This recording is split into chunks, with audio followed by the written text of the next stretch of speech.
Students, आज कक्षा 12 विषय जीव विज्ञान में हम लोगों का टॉपिक है एप्लीकेशन ऑफ बायोटेक्नोलॉजी अर्थात जैव प्रौद्योगिकी का अनुप्रयोग। जैव प्रौद्योगिकी का अनुप्रयोग, इसमें ये जो जैव प्रौद्योगिकी है इसका हम कहाँ पर उपयोग कर सकते हैं, किस किस फील्ड में इसका हम उपयोग कर रहे हैं।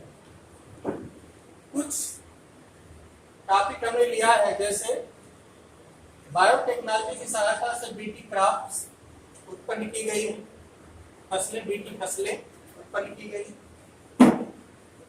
मेडिसिन के क्षेत्र में बायोटेक्नोलॉजी का उपयोग हो रहा है। बहुत सी मेडिसिन हैं, वैक्सीन हैं, जो बायोटेक्नोलॉजी की सहायता से वर्तमान समय में बनाई जा रही है।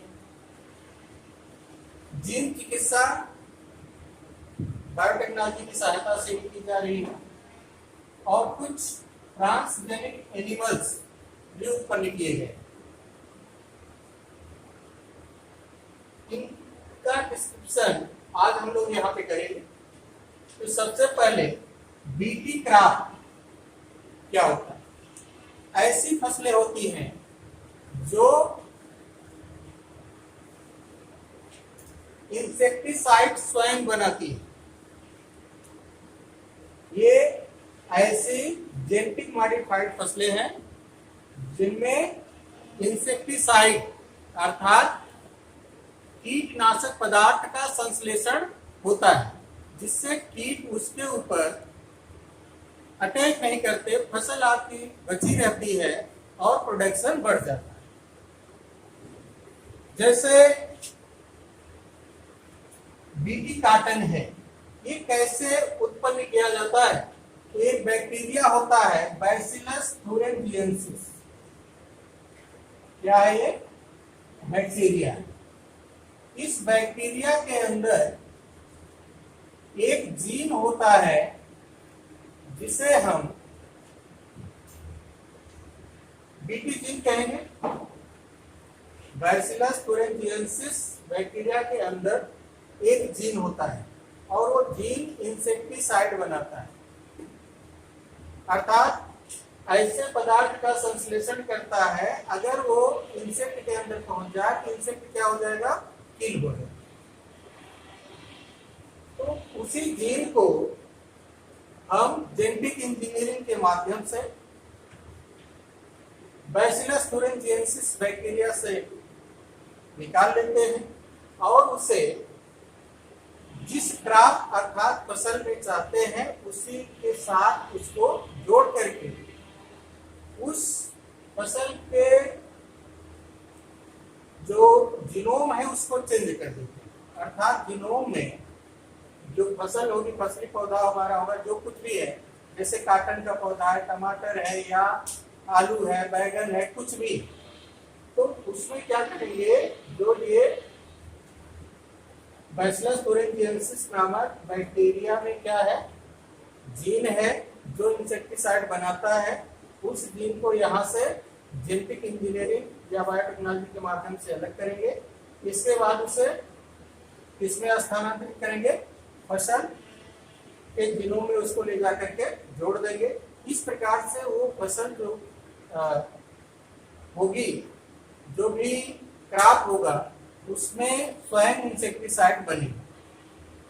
अब वो इंसेक्टिसाइड जब उसमें बनने लगेगा तो उस पर कीट का अटैक नहीं होगा, और जब कीट अगर अटैक भी करता है तो जैसे ही वो रसायन उसके गट में पहुंचेगा तो तुरंत एक्टिव हो जाएगा और फाइनली उस कीट की डेथ हो जाएगी।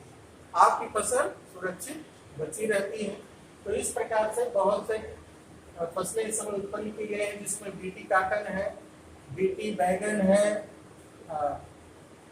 टमाटर है, ये सब क्या है, उत्पन्न की गई। बैक्टीरिया का नाम जरूर याद रखिएगा। बैक्टीरिया का नाम है बैसिलस thuringiensis, जिसमें क्राई जीन होता है।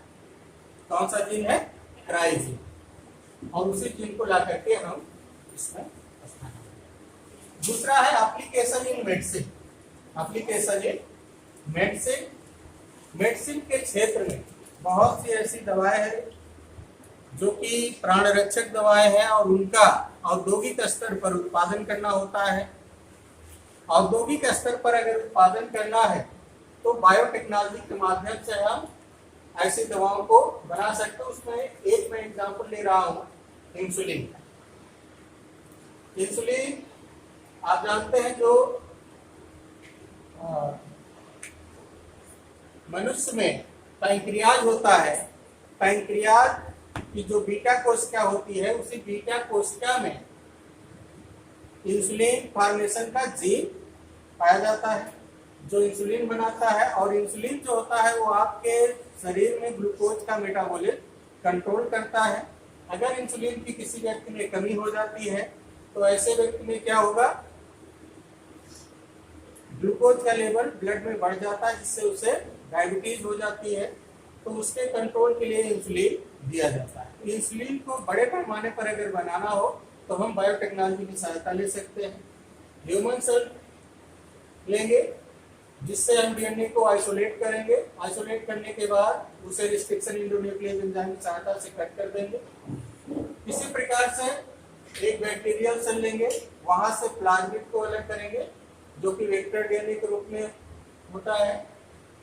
उस प्लाज्मिड को भी उसी रिस्ट्रिक्शन एंडोन्यूक्लियस से काट करके हम एक स्टाइकिन बनाएंगे और फिर दोनों को डीएनए लाइगेज एंजाइम की सहायता से जोड़ करके रिकम्बिनेंट डीएनए तैयार कर लेते हैं। जो ये रिकम्बिनेंट डीएनए तैयार किए, इस रिकम्बिनेंट डीएनए में को हम ले जा करके पोषक की कोशिका में प्रवेश करा देते हैं और इसके बाद इसको कल्चर मीडियम में रखते हैं जहां पर ये कंटिन्यूअस मल्टीप्लिकेट करता है, संख्या में बढ़ता है।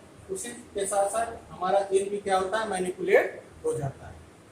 अब इस होस्ट के अंदर ये इंसुलिन का जीन है, इस कारण से इसमें इंसुलिन बनने लगता है। अब इन्हीं से हम इंसुलिन को कंटिन्यूअस निकालते जाते हैं और उसको प्यूरिफाई करके मार्केट में सेल करते हैं, जहां से वो पेशेंट के पास पहुंचता जाता है। तो कंटिन्यूअस एक बार आपने ये बायोटेक्नोलॉजी की सहायता से अगर इंसुलिन के जीन को आपने किसी होस्ट की कोशिका में प्रवेश करा दिया और कंटिन्यूअस उसकी ग्रोथ होती रही तो लगातार आपको इंसुलिन का उत्पादन मिलता रहेगा और जो इंसुलिन आपको मिल रहा है उसको आप मार्केट में सेल करते हैं। तो केवल हम इंसुलिन का ही उत्पादन नहीं करते, बहुत सी मेडिसिन हैं। फॉर एग्जाम्पल के रूप में जैसे आपकी जितनी एंटीबायोटिक दवाएं आ रही हैं आजकल, जैसे टेट्रासाइक्लिन है, क्लोरोमाइसिन है, ये दवाओं का भी जो आजकल पूरा जो मेडिकल साइंस है वो एंटीबायोटिक दवाओं पर ही टिका है। उन दवाओं को भी औद्योगिक स्तर पर उत्पादन के लिए हम बायोटेक्नोलॉजी की सहायता से कर रहे हैं। दूसरी चीज वैक्सीन है। वैक्सीन का भी उत्पादन क्या किया जाता है, इसी बायोटेक्नोलॉजी के माध्यम से हम लोग कर लेते हैं। इसके बाद जीन थेरेपी। जीन थेरेपी में क्या होता है, अगर सपोज दैट जैसे कोई एक डीएनए है, एक एग्जाम्पल ले रहे हैं sickle cell anaemia, sickle cell anaemia, जिसमें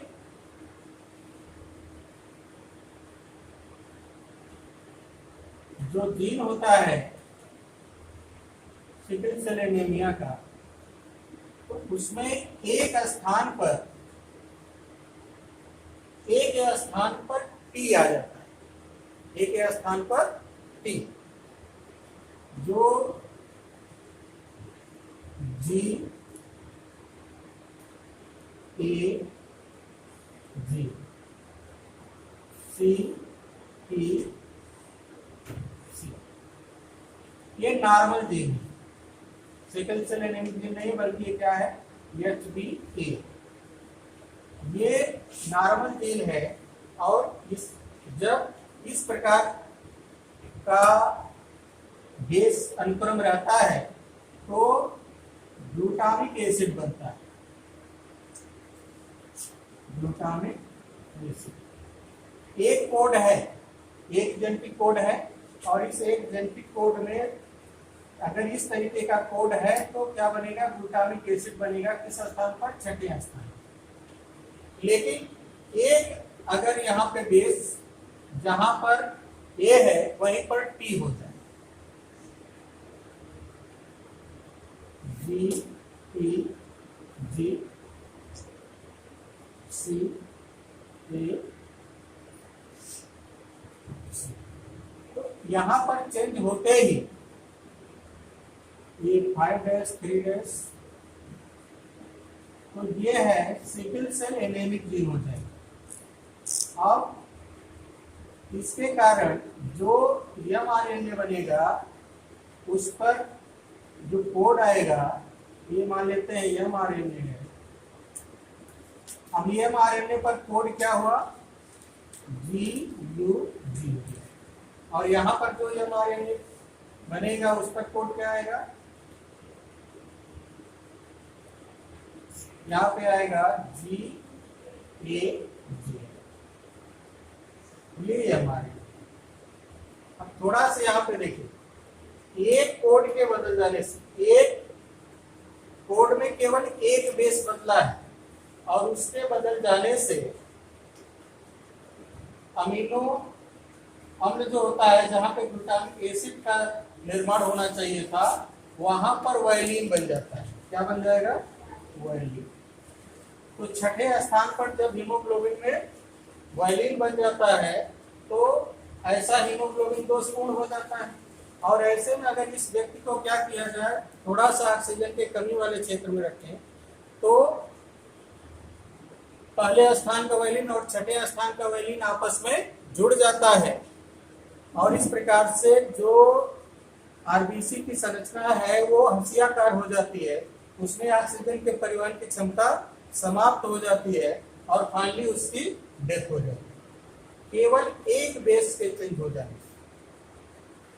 इतना बड़ा जेनेटिक डिसऑर्डर आया, व्यक्ति क्या हो गया, सिकल सेल एनीमिक हो जाता है, हंसिया का रुधिरण एनीमिया से ग्रसित हो जाता है। तो जेनेटिक इंजीनियरिंग के माध्यम से अगर हमें ये पहले से मालूम हो कि इस व्यक्ति में सिकल सेल एनीमिया का जीन उपस्थित है, तो केवल हमें ये बेस को ही क्या करना है, चेंज कर देना। तो जो अवांछित न्यूक्लियोटाइड है, उस अवांछित न्यूक्लियोटाइड को बायोटेक्नोलॉजी के माध्यम से हम हटा करके उसके स्थान पर वांछित न्यूक्लियोटाइड को जोड़ देते हैं। इसी को हम क्या कहते हैं, जीन थेरेपी कहते हैं।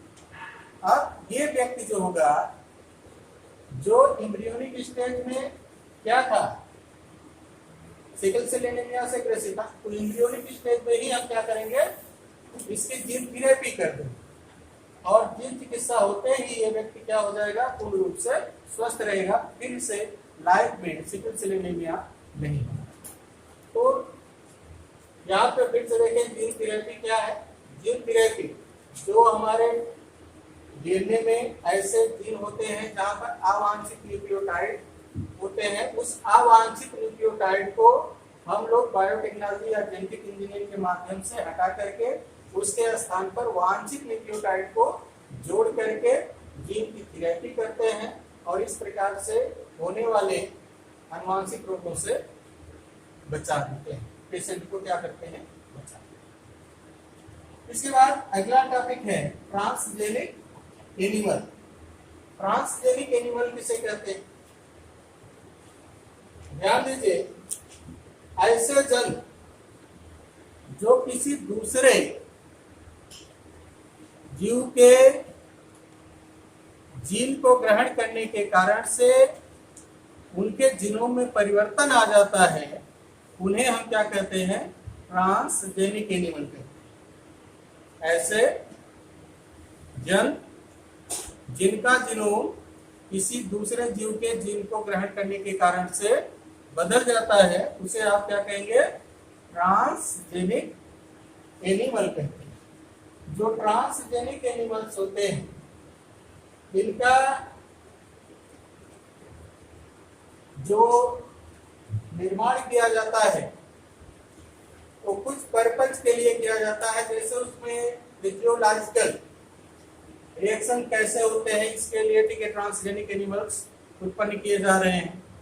और अधिकतर ट्रांसजेनिक एनिमल्स जो हैं वो लगभग 95% चूहे अर्थात माइस हैं जिनके ऊपर ये प्रयोग होते हैं। तो विभिन्न प्रकार के जो ट्रांसजेनिक एनिमल्स उत्पन्न किए जाते हैं जो किसी दूसरे के जीन को ग्रहण करते हैं, उन ग्रहण करने वाले जीवों में माइस नंबर 1 पर है। और ऐसा इसलिए करते हैं, कुछ अध्ययन करना होता है, जेनेटिक से संबंधित जो अध्ययन करना होता है उसके कारण से भिन्न भिन्न जीन को प्रवेश करा करके ये ट्रांसजेनिक एनिमल उत्पन्न किए जाते हैं और फिर उसका अध्ययन किया जाता है। और उसका अध्ययन करने के बाद क्या रिजल्ट आता है वो देखा जाता है, फिर उसका प्रयोग आगे चल करके ह्यूमन वेलफेयर के लिए किया जाता है। इसी प्रकार से जैसे एक सालमन मछली, ये स्वादिष्ट मछली होती है, प्रोटीन की इसकी बहुत अच्छी वैल्यू होती है, तो इसको बहुत ज्यादा पसंद किया जाता है। लेकिन इसमें एक डिमेरिट ये होती है कि जो नेचुरल रूप से सालमन मछली पाई जाती है उसमें ग्रोथ बहुत धीरे धीरे। तो हम लोग क्या करते हैं, जेनेटिक इंजीनियरिंग के माध्यम से उस मछली के अंडे में ग्रोथ फैक्टर के जीन को इंसर्ट कर देते हैं, जिससे उस मछली की जो ग्रोथ है वो कम समय में ज्यादा हो जाती है, प्रोडक्शन इसका बढ़ जाता है और आसानी से लोगों की मांग की जो पूर्ति होती है वो हो जाती है। तो ऐसे जीव हैं ये ट्रांसजेनिक एनिमल्स जो किसी दूसरे जीव के जीन को ग्रहण करते हैं और इसी कारण से इनका जीनोम बदल चुका होता है। तो इन्हीं को हम ट्रांसजेनिक एनिमल्स कहते हैं। लास्ट टॉपिक ये आपका एप्लीकेशन नहीं है, बायोपायरेसी। क्या है? बायोपायरेसी। बायोपायरेसी क्या होता है? बहुत सी ऐसी संस्थान, बहुराष्ट्रीय कंपनियां हैं या कुछ अन्य देश होते हैं जो किसी की संपदा का, बायोलॉजिकल जो संपदाएं हैं उनका उपयोग बिना अधिकार दिए ही अनाधिकार रूप से करते हैं। जब कोई बहुराष्ट्रीय कंपनी अथवा कोई देश किसी दूसरे देश के संपदा का बिना किसी समुचित प्रतिकार दिए अनाधिकार रूप से उसका क्या करे, प्रयोग करता है, तो उसको हम लोग बायोपायरेसी कहते हैं। तो बायोपायरेसी पे आप लोग यहाँ तक पढ़ेंगे। इसके बाद शेष जो आगे आपको इसमें कुछ टॉपिक है उसके बारे में बताया जाएगा। धन्यवाद।